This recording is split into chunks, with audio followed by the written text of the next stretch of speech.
Olá pessoal, hoje é um dia festivo, dia de Santa Teresinha do Menino Jesus e da Sagrada Face. Então vamos fazer um vídeo em honra a ela, né? Porque esse canal é dedicado a Dom Estevão, mas toda a minha vida de estudos e tudo que eu faço eu tenho como padroeira Santa Teresinha. Então ela está aqui nessa imagem pequenininha, a outra maior não coube nesses quadrinhos. Mas enfim, ela que segue com a gente nos inspira aqui também, junto com Santa Teresa d'Ávila e todos os anjos e santos, e a gente vai pegar um trechinho do livro do Scott Hahn, que justamente tem esse título, né? Os anjos e os santos, né? Anjos e santos. Então vamos começar em nome do Pai, do Filho e do Espírito Santo. Amém. Ave Maria, cheia de graça, o Senhor é convosco, bendita sois vós entre as mulheres e bendito é o fruto do vosso ventre, Jesus. Santa Maria, Mãe de Deus, rogai por nós, pecadores, agora e na hora de nossa morte. Amém. Em nome do Pai, do Filho e do Espírito Santo. Amém. Eu quero começar aqui com um trechinho de uma carta que Santa Teresinha enviou a um sacerdote em 1897, no último ano de vida dela, né? Ela faleceu de tuberculose, como era comum, como também Santa Faustina, também é um mês de Santa Faustina. Então, eu queria ler essa cartinha aqui.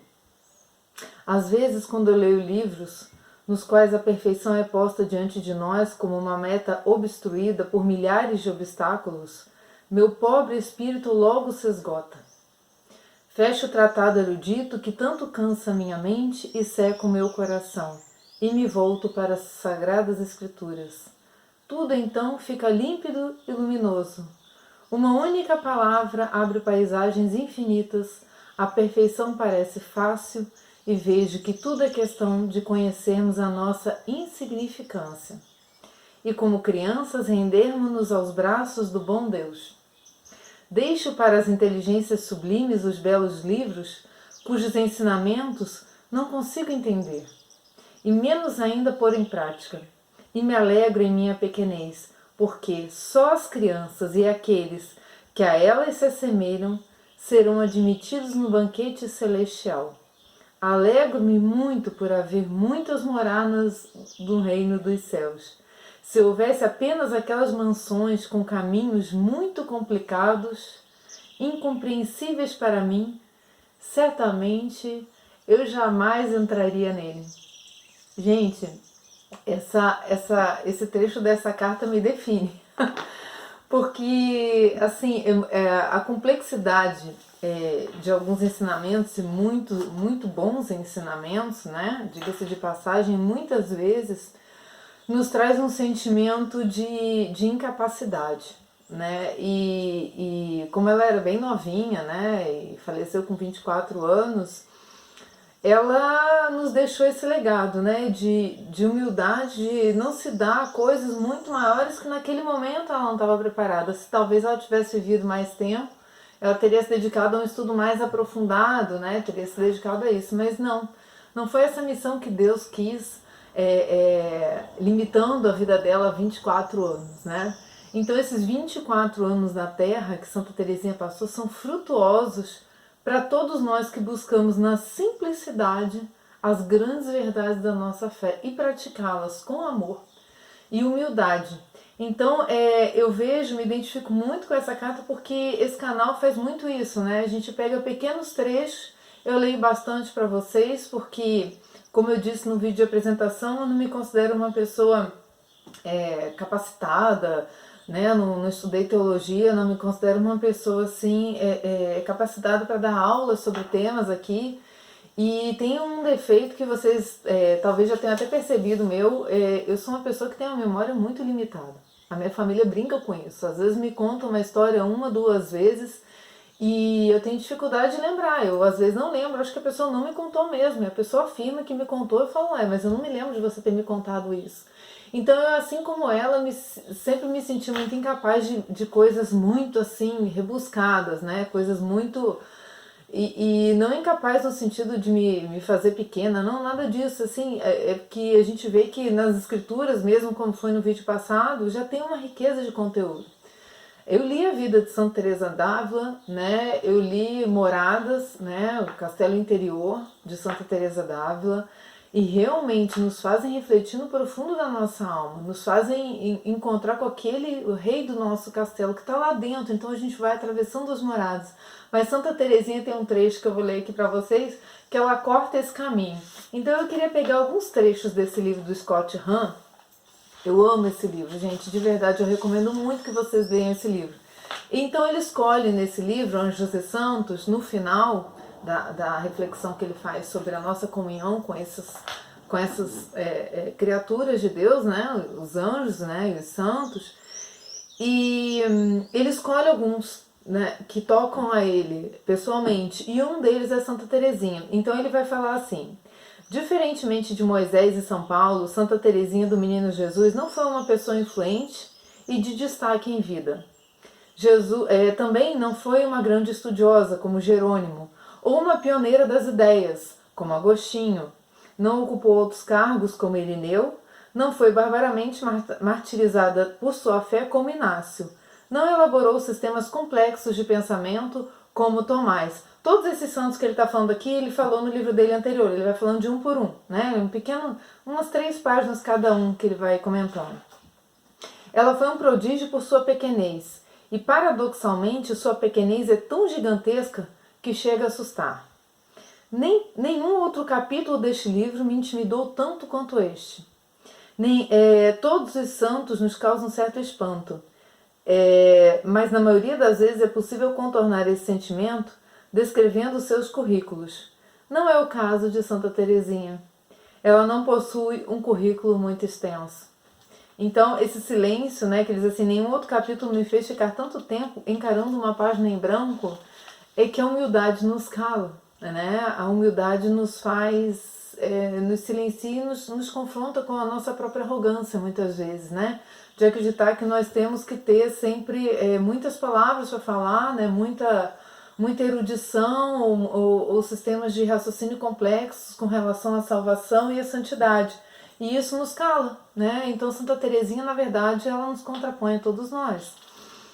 E ele vai dizer, Teresa de Lisieux morreu aos 24 anos, depois de passar 9 anos atrás das muralhas de um claustro carmelita. Uma das freiras veio a descrevê-la póstumamente como uma pessoa sem serventia. Poucos anos depois de sua morte, no entanto, e muitos anos antes de sua canonização, o Papa São Pio X referiu-se a ela como a maior dentre todos os santos e santas dos tempos modernos. O Papa Pio XI, que a canonizou em 1925, descreveu-a como a estrela do meu pontificado. O Papa Pio XII sustentou que seus poderes de cura eram os maiores dos tempos modernos. O Papa São João Paulo II nomeou-a entre os 33 doutores da Igreja, a elite de santos que se destaca pela qualidade superlativa de seus sentimentos. São sentimentos que superam, vamos dizer, a mera capacidade humana, né? São ensinamentos, né, que superam a mera capacidade humana, que ali você observa claramente Deus querendo falar à sua igreja. Então, na verdade, ela é uma doutora da igreja, com toda essa simplicidade. Para mim, no entanto, nenhum elogio dirigido a Santa Teresa de Lisieux é tão intimidador quanto aquele proferido pelo Papa João Paulo I. Teresa, o amor que você teve por Deus era realmente digno dele. Né? Então é uma conclusão muito... Eu não consigo ter dimensão sobre isso, porque por mais que eu faça, é como se eu tivesse, como aquela imagem de Santo Agostinho querendo entender Deus, né? Como se eu estivesse cavando um buraco na areia e tentando colocar toda a água do oceano nele. É uma coisa muito... foge, né? A gente não consegue imaginar como ser digna do amor de Deus. Então, como amar não é como ser digno, né? Desculpa, como a gente amar a Deus, né? Com toda essa dignidade que Ele merece, né? Então, ele vai dizer assim que o que aconteceu depois de 1897 para levar essa pessoa sem serventia, né, entre aspas, e improdutiva ao nível das mais exemplares. O que aconteceu para que Santa Teresinha tivesse esse destaque todo? Aí ele vai dizer, né, aconteceu a publicação de seus cadernos em 1898, que até então eram só escritos dela que ela deixou e poucas pessoas conheciam, né?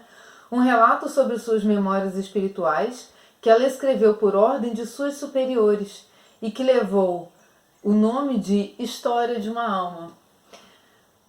Aí vai dizer que numa peregrinação a Roma, né, nesses escritos e tudo, ele vai descrevendo um pouco da vida dela, né? Que numa peregrinação a Roma acabou criando uma baita confusão ao se jogar aos pés do Papa Leão XIII e implorar que ele lhe concedesse essa autorização. Recusou-se a levantar e precisou ser retirada dali pela guarda suíça. De acordo com seus próprios relatos, Teresa estava sempre absorta e se sentia oprimida pela tristeza. Imaginava-se a si mesma realizando grandes feitos religiosos, viajando por terras distantes como missionária, morrendo como Marte e assim por diante. Ao mesmo tempo, ela era assombrada por escrúpulos relacionados à gravidade das faltas e dos pecados que percebia em si mesma. Aos 15 anos, conseguiu permissão para entrar no convento um pouco antes de atingir a idade mínima. Mesmo tendo deixado o mundo para trás, levou consigo muitas das suas ilusões. Era ambiciosa e desejava alcançar uma santidade marcadamente heróica. Perseguiu esse objetivo sem qualquer sucesso aparente por 6 anos. Ou seja, ela achava que para atingir Deus precisava de heroísmo, né? Que para atingir a santidade ela precisava ser algo estrondoso, né? Aí ela vai dizer, numa carta em que Scott Hahn relata que ela teve como que uma segunda conversão, né? E ela se reporta a essa vontade que ela tinha.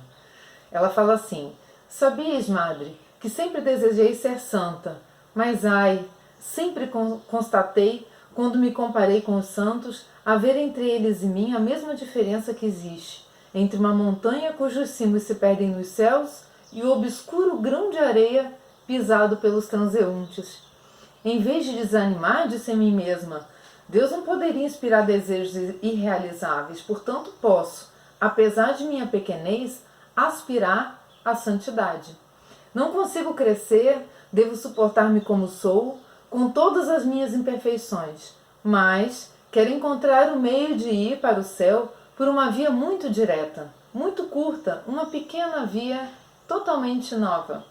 Estamos num século de invenções. Agora não é mais preciso subir os degraus de uma escada.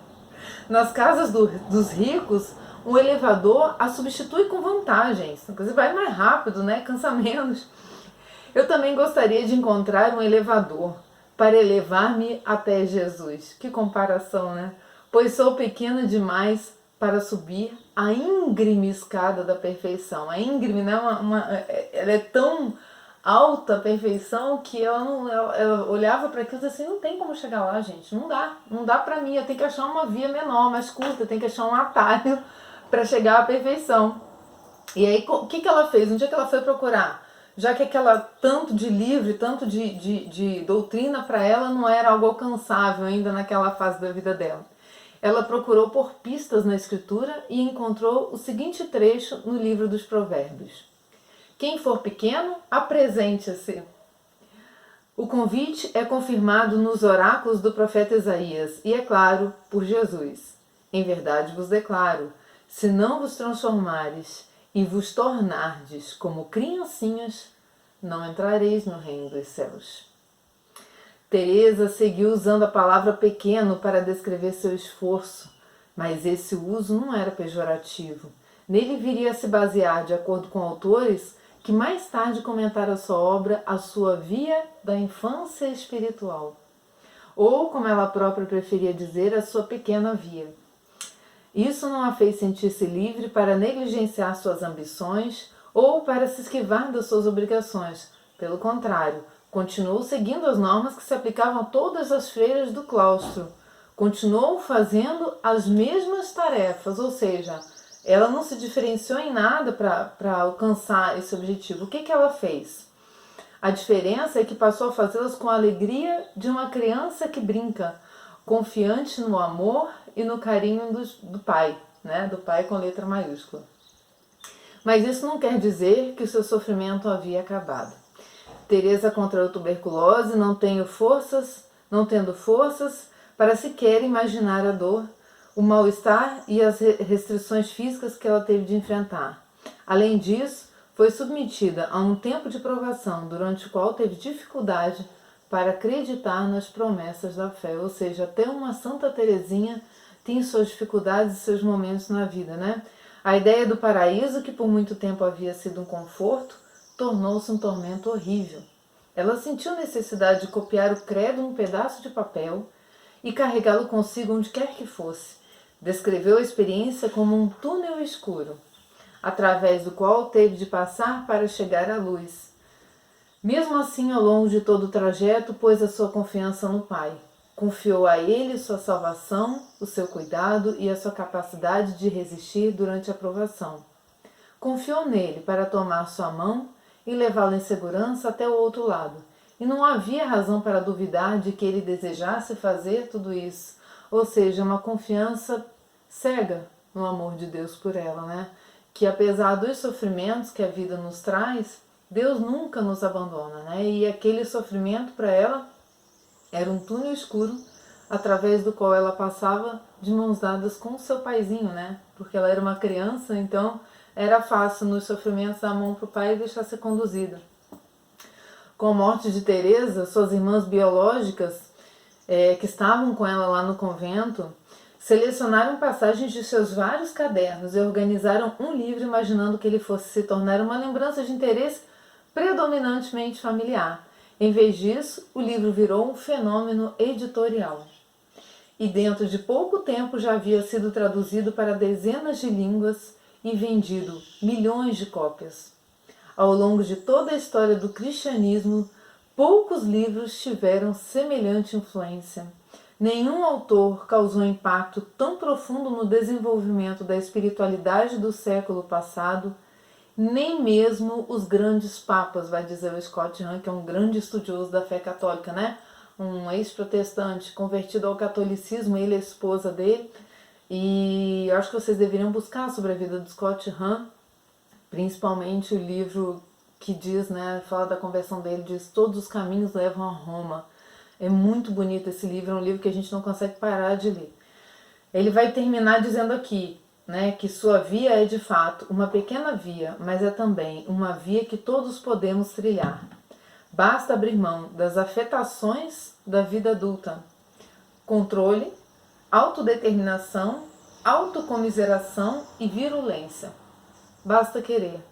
Então, esse vídeo quer só pegar esse pequeno trecho sobre a vida de Santa Teresinha. A gente sabe que é muito mais que isso, mas eu achei um excelente resumo que ele fez, porque de tudo o que se vê mais nela é a humildade, né? É o sentir-se incapaz, como nós realmente somos incapazes de fazer qualquer coisa para chegar à nossa santidade. Isso não depende de você, isso depende de uma graça, que se busca o tempo inteiro essa graça, né?